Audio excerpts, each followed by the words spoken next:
Hey guys, just a real quick iPhone video to let you know that underneath my massive finger in the description box below are links, timestamps to each of the individual questions, so if you don't have 25 minutes to watch a full interview, which I know a lot of you don't, you can zip in and out, look at the questions that your heart most desires.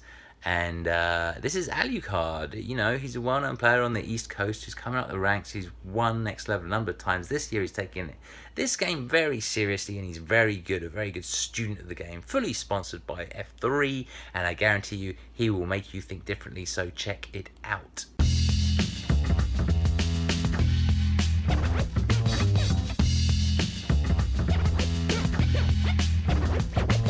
Hey guys, welcome back to my channel. It's Born Free here, and I am with F3 Alucard, one of the best players on the East Coast without a doubt. Since Street Fighter 5 came out, you've really started to make a name for yourself. You're sponsored, you've been winning at Next Level. Like, how do you feel about this game? Like, how's life been this year? It's been pretty good. Like, I like Street Fighter 5 a lot. A little bit more than Street Fighter 4. I miss Street Fighter 4 because of the characters, but like 5 is really giving me a chance to like flourish and show what I can do. And why is that? I think because it's not a lot of, I want to say, gimmicky stuff in this game. Like, you have to, it takes it back to like the core fundamentals. I mean, there are a few characters that are like a little wacky, but for the most part, it's still Street Fighter. Like Ryu is Ryu. Like, if you fight against a Ryu, he feels like you're playing Street Fighter. Like, most of the cast feel like Street Fighter characters, so it just helps me out more, you know, being able to play that way. Now, I wanted to ask you, so are you like a man on a mission in regards to this game? Did you step things up when this game came out? Yeah, I would say so, because F3, you know, luckily provided me with, you know, the FGC house, so they moved me to New York so I could train with all the New York guys and just up my level, you know, with the higher caliber of players that I play weekly. Like, it's naturally going to bring my level up. So I know that you main Necalli, and I know that you also have Birdie. Why did you choose those characters? I chose Necalli because of his hair, more so than anything. I just thought he looked cool, like a beast. And Birdie was the Street Fighter 5 version of Balrog, so I just gravitated towards him until, you know, Balrog got on the game. I was gonna try to, you know, switch to Balrog once he came, but I'm not liking him too much. So why was Birdie in your mind the Street Fighter 5 Balrog? Because he was the alpha Balrog. When he came out first, he was a charge character. He had the rush punches. He fought with his head like Balrog, you know, all the crazy buffalo stuff. But he's not charged on this game, so it was kind of easier. And I was like, oh, they want to make Balrog easier to play. They gave him a little bit more range and like command grabs and stuff. So it was like he's much better than like previous iterations of Balrog. Okay, so now that Balrog's out, are you gonna be no? No. Why not? Tell me why. Balrog is very bad on this game to me. Very bad. Very bad. I've never heard anyone say very bad. Yeah, he's very bad to me. Like, so many problems. Like, he feels legitimately like a unfinished character. Like, they just had an idea and they put it out, and then they like took some stuff away, and then they was like, we'll give him that. Okay, so what's he missing? A lot. Like, he doesn't have his headbutt anymore. He doesn't have anything to stop like neutral jumps. I mean, like, his range is poor. He doesn't have a long low like he usually has. You have to press sweep. Like, his low forward is a mid. Like, you can tech roll after he hits you with super. It's just so many problems. You're like, why? All right, so we're not going to see you switching to him anytime soon. No. How about any of the other new DLC characters? No one. I won't play Urien or Juri. If anything, I'm going to main Ryu full time and just counterpick with maybe Birdie and Necalli. When did that happen? That is my most recent adjustment. Have you played him this tournament? I have not played Ryu this tournament, but I may. But you met. may. Well, this will be out after the tournament anyway, so like whatever. Your secret's safe with me. For sure. Now, so why Ryu? I think Ryu is one of the best characters in the game. He's real solid. Like, I can play my game. I can play Ryu's game. You can do whatever with Ryu. I mean, does he feel like a character that you want to play? You used to play Hugo. Yeah. You picked Necalli. You picked Birdie. These are not conventional characters. Right. Ryu is. Yeah, Ryu is. I played Evil Ryu when he first came. I was the first Evil Ryu, doing stuff with him. So it's not similar, but I'm still comfortable with anti-airing and spacing, and Ryu is really good at doing those things. Okay, well, this is actually really interesting. One of the things that's always baffled me is how strong the Japanese are with the Shotos, and the Americans not so much. Like, no disrespect. Like, right now we have some very strong Kens. Yeah. In Street Fighter 4, at least, it felt like towards the end of that game, there wasn't any American Shotos at all. Yeah, because he's pretty hard to play. Like, to win with Ryu at high level, you really have to outplay the opponent. Like, every match. It's like no match on the game is like free for Ryu. Like, it's still pretty hard. Like, you still have to play it. Like, you can't just autopilot and and random someone out with Ryu. Like, that's just not how Ryu works. So you're always gonna have to, space them correctly, have good fundamentals. You gotta keep people out the air, you gotta zone. So he just makes you play better. Like, if you can get him down to a science, then you can beat anyone on the game. Okay, that makes sense. So the stuff that Takedo was doing against Infiltration was pretty amazing. That was very, very, very playing the player, I think, to be perfectly honest. Now, what does your training regime look like, given that you're in a house that's dedicated, you're a pro player? How many hours are we putting in every day, and how's it mapped out? Like, I at least play around 6 to 8 hours a day. And it's between online, it's between training mode, it's between offline casuals, and just labbing. I watch a lot of stuff on the internet, YouTube, study technology, try it out in the training room, try it out on people online. Have friends over, we train, we do stuff. So it's just a combination of those three things, just over and over and over. Do you have any advice for people who, trying to put in that little extra time and trying to get better, competitively, in terms of, let's say they have like a little less time. Let's say they have like an hour a day to train.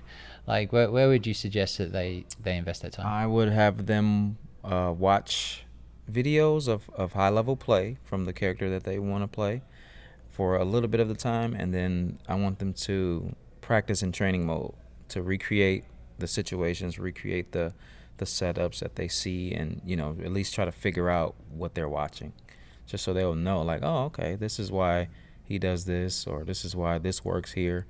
Because the training mode setup now is pretty much tailor-made for you to just figure out stuff. Just play stuff back, record this, recreate this scenario, because that's what I spend most of my time doing. Just saying, how did I get hit here? Let me recreate this and see what I could have done to get out of that. Could I have blocked? Could I have pressed jab? Could I reversal? Does super get me out of this? Does an EX move? Just recreate what happened to you. And I'm really grateful that they made the training mode so good now. Like, it didn't used to be this good, where you can recreate stuff, you can record stuff, you can quick reset it to just go back to it, and you can just keep practicing over and over and over until it's just normal, till it's clockwork for you. Muscle memory is like one of the best things in fighting games. Once it's in your muscle memory, you'll always be able to just flow through it, even when you're not comfortable. So just do it so many times to where it's like, man, I can't miss this anymore. Just keep over and over. And that's what I think Ryu excels at. He has good setups. He has, like, straight down the line, like, tech for quick rise, back techs, people that wake up pressing buttons. So he just has something for everything. Yeah, one of my questions was actually going to be, have you ever had any doubts with your main character? Oh, yeah. So it seems that now you've come to a point where you are moving on to another character who's going to become your main. Yeah. What has forced that? Because a lot of people say Necalli is one of the best in the game. Do you feel like he's not? Like, Birdie came on board, obviously, to cover something. Yeah. I feel that Birdie fights the wilder characters, the more vortex-y characters, like the Mikas and the Lauras. I feel he keeps them in check, like the Kens. He tames them, so to speak, because he always has something on the screen. He has very good normals, real good range, good anti-air. So you have to really outplay me to beat me when I play Birdie. Necalli, you don't really have to outplay me. Necalli's buttons are terrible. He has like one good ranged attack, the standing roundhouse, and that's so slow that people just jump on you or they press a faster mid or anything to just hit you out of it. So he's like, if he's not on the offensive, he's suffering. Like he's really bad. So I felt like Birdie helped me tame the wilder characters, and Ryu is just better than him in every way. Okay, so let me ask you a question about the game itself. Did you have a realization at some point, it could be any time over the last 5 months, right, about the game where you said, oh, actually, this is what the game's about? Yeah. I mean, yeah, because when I played in the beginning, I just was playing off feeling, just playing Necalli, getting away with murder because his V-trigger scares everyone, and they're like, oh, I don't know what to do. But once they figured him out, like, I had to, like, figure out what I should be doing with him. And the realization was V-trigger. That's the way to make Necalli viable. He has to be in V-trigger. He has to get V-trigger as fast as possible. So that means sacrificing damage for V-gauge. So often people will do a heavy hitting combo and it leaves the opponent far away from you. Well, I would sacrifice the damage just to get the target combo into the Seismo, which builds his V-trigger so he can get V-trigger faster. Because once I'm in V-trigger, all the damage will come. So it took me a while to get to that point where I'm like, oh, I'm using him incorrectly. Like maybe I should be trying to get Super Saiyan, as I call it, faster. So, damage will come. That's all he exudes damage in V-trigger. He's just so wild and pretty much untamable like that. So if I can sacrifice damage to get V-trigger with 80% of my health, because you only get V-gauge by getting hurt or landing your V-skill. Yeah. So if I can land more Seismos, I'll be in V-trigger 70, 80%. Yeah. And now you have to deal with Wild Necalli for 80% of his life. It's much longer. So it enhances the chances of you winning just because you're so overpowered for the rest of that round. So are you happy with the game as it is right now, or are there things that you want to see improve? Yeah, I'm happy about the game how it is now. I mean, I think it's very balanced, honestly. Yeah, I do too. Just this first draft of the game is pretty well balanced to be its first iteration. So I'm happy about that, but I think that it is lacking something.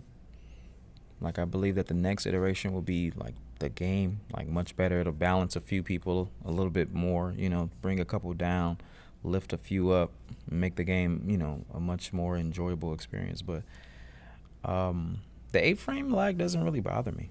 It's hard. It's hard sometimes. Like when I'm trying to play online, I guess that's when I feel it the most. Yeah, it's kind of different. There are a few moves that are hard to block on this game. Birdie having one of them. Well, dashes, I think. Dashes are the craziest thing. That hurts a lot too. Seeing the dash, knowing that you tried to, preemptively hit a button and you're still getting counter hit. You're like, wow, like I thought I was ready. Like I'm specifically looking for a Bison dash or a Nash dash, and you're like, okay, he's not gonna dash throw me. I got it. I'm ready. Or Necalli even when in V-trigger. And you still get hit. It's like, man, like, am I that slow? Or, it's like, what's going on? So those are like the only times that I feel it, when I'm like specifically waiting for, a specific thing, and I still get hit. Like, what? Now, if there was let's get onto a real fun question. If there was any character in the Street Fighter universe who isn't currently in this game, you're going to say Hugo, aren't you? Of course. I love Hugo, man. Why do you love Hugo? Hugo is just like, when I look in the mirror, I just see Hugo, man. I just see a big 10-foot tall monster, just powerhouse, just colossal being. That's what you see when you look in the mirror? That's what I see. So I just, I identify with him. Okay. You know, I just like him. I just like that he's a powerhouse, man. He's bigger than Zangief. Like Zangief was always the huge wrestler, and then he just comes and he just towers over everybody. It's just, you know, a different aspect from, you know, someone small like me. 5'7". I mean, he's certainly well. He's certainly fun. What advice do you have for people in terms of picking a main character? I know it's a weird one, right? But because most people I've spoken to have actually just said what you said, which is I picked Necalli because of his hair, Yeah. and literally everybody says I picked this character because he was cool. Yeah. That's That's how I feel, though. I feel like they should pick who they like. Like, if you just look at a character and be like, oh, man, that's who I want to play. That's who you pick, no matter what. Like, I don't care if they're bottom, top, whatever. When you look at the character select screen or you see their moves, their character profile, someone the release trailer of the character, and you're like, oh, my God, that's who I'm playing. Just play him. Because you're always going to, you know, have good feelings with that character. That's what happened with Hugo. I just was like, oh man, he's coming to Ultra. He's gonna look, you know, he's gonna be godlike. I seen the claps. I seen the anti-air Ultra. Just was like, oh, that's who I'm playing. So. all right. Strongest character, weakest character. Strongest character in Street Fighter V Mm-hmm. is Chun-Li, without a doubt. The weakest is, I would say, Laura. Seriously? Seriously. All right, now you have to explain that one because everybody's saying that everyone is saying that Laura is the character being slept on, this, that, and the other.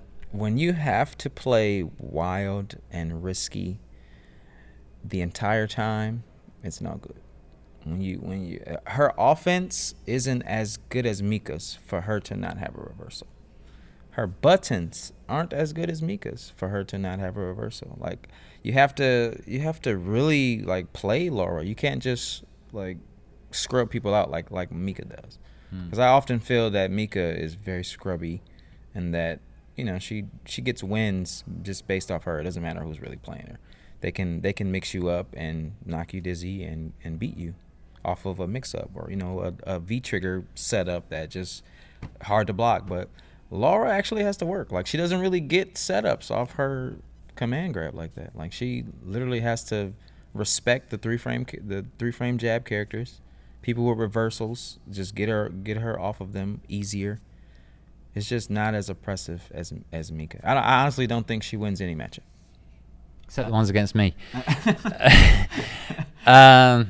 Okay, so classic stages seem to be coming back. Any classic stage which you would like to see come back? My stage is actually in the game. I wanted to see the casino. Balrog's Vegas casino. That was perfect for Vegas. And also it was perfect for the arena. Yeah, it's really nice. Like, I like the stage. Oh, no, sorry. I'm thinking of two different stages right Yeah, now. well, that stage is awesome also. The Evo Yeah, with the the stadium, Evo, yeah. it's amazing. Like, Well, that's going to change. You know, the signage changes for every major. really? Apparently. I did not know that. That's amazing. Well, they said that, but I've not to see. I have not playing my PlayStation right now, and it should probably say something like Defend the North, unless it's just premieres. That would be really sweet if they did that. That'd be really cool. That's what they said in the panel. So Okay. Well, I would like to see Ken's stage actually with the boat. I would like to stage see him is so on the boat sick. with the guys in the background rooting. Yeah. That stage was awesome. I want to see Honda's stage. Oh, with the hot tub in the back and the Yeah. yeah, I like that stage too. I And- want to see Honda. Shoot. I actually want to see them tease the hell out of people and release Sagat stage. Oh, that would be amazing. I honestly think that Sagat will be the first character in the second season. Me too, Honestly. because it's the 30th anniversary of Street Fighter 1, and the boss of Street Fighter 1 was What's Sagat. Sagat? Yes. Yeah. I hope so. That's my number one reason. I hope The second reason is he's extremely popular. Third reason is Ono seems to sort of keep hinting. Yeah, like, oh, we couldn't fit Sagat in because what? Well, why are we talking about Sagat? Right. You know? Ah, okay. And then there's a whole bunch of reasons. I'll do. I think I'm going to do a video on it. FGC is going through a lot of big changes at the moment, becoming much more esports. We have ESPN. I personally hate the term esports. Wish it was just called competitive gaming or something like that. Yeah. What do you hope that we retain as we move into this kind of more professional realm? I want everyone to still, like, I don't know, like, express themselves. Like, a lot of people are becoming, I don't know, like, quieter, you know, more like, I don't know, docile, I would say. Like, I don't know. It's not the same hype as it used to be. Like I'm seeing a lot of finals where it's just very quiet. Like it's not a lot of like rivalries anymore. Everyone's friends now. Like I want everyone to still, represent where they're from. I think it has to be that way. I think that in order for this to work, there have to be storylines. It has to be WWE / boxing / that type of hype. It keeps it hype when it's like, okay, we have history here. It's not like I don't want everyone to be friendly, buddy. I mean, you can be friends, but at least put on a show. And there are a few people who know that. Li Joe knows that, and Download Complete, and they know. They keep it, and it keeps everyone laughing. It keeps the moment, it builds the moment. Everyone's like, wow, because Infiltration is teammates with Fudo, so everyone was like, oh, when he said Download Complete. So it's just good for the scene to just put on a show for the people. Totally agree. Is there anything you can think about this one? Is there anything you wish I'd asked you? Yeah, I would want to talk about what I think Street Fighter V is about. I think that Street Fighter V is all about commitment. I think that the 8 frames of lag were intentional, and I think that the characters are balanced around that 8 frames of lag. And I feel that they didn't want you to be able to react to stuff. They didn't want you to be able to one frame block things. They wanted you to commit to a defensive option. They wanted you to commit to an offensive option. So that it's more Yomi, it's more reading, it's more fighting the player instead of just inputting a command and it does 4 different options for you.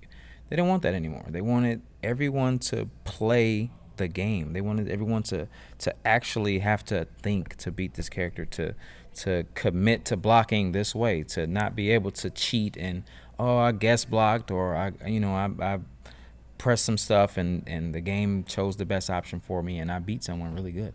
So that's why I respect Street Fighter V and I like it a lot because it makes you commit. It makes you commit to everything.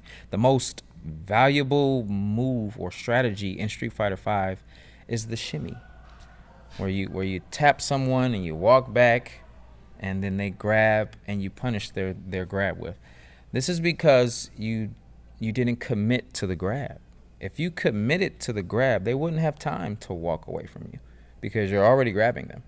When you get shimmied, you're delay teching. I mean, you waited, you tried to block something, and when you didn't block anything, they must be gonna grab me. So you mash grab, but they're already walking away from you. They've already spaced you out. But you can't shimmy someone who's committed to the throw.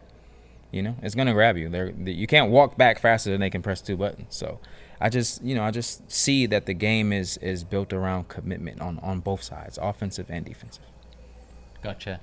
It's actually funny enough. Julio said the same thing about 8 frames. Oh. Exactly the same thing. When I spoke to him at E3, but then the next day they came out and it was just all a mess. They were saying it was intentional, it wasn't intentional, and blah blah blah. So I think I took it out of the edit actually. But he said something similar. Okay, so I know you have to go off and play top 8. So good luck. Really rooting for you. And just are you got any shout outs? Of course, all of my sponsors, G Fuel, Sennheiser.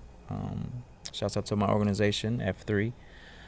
All of my fans, family, everyone that watches and supports me. I love you guys. Thank you very much. And continue gaming. All right. Well, thank you very much for your time. And guys, we're going to say goodbye. Peace out.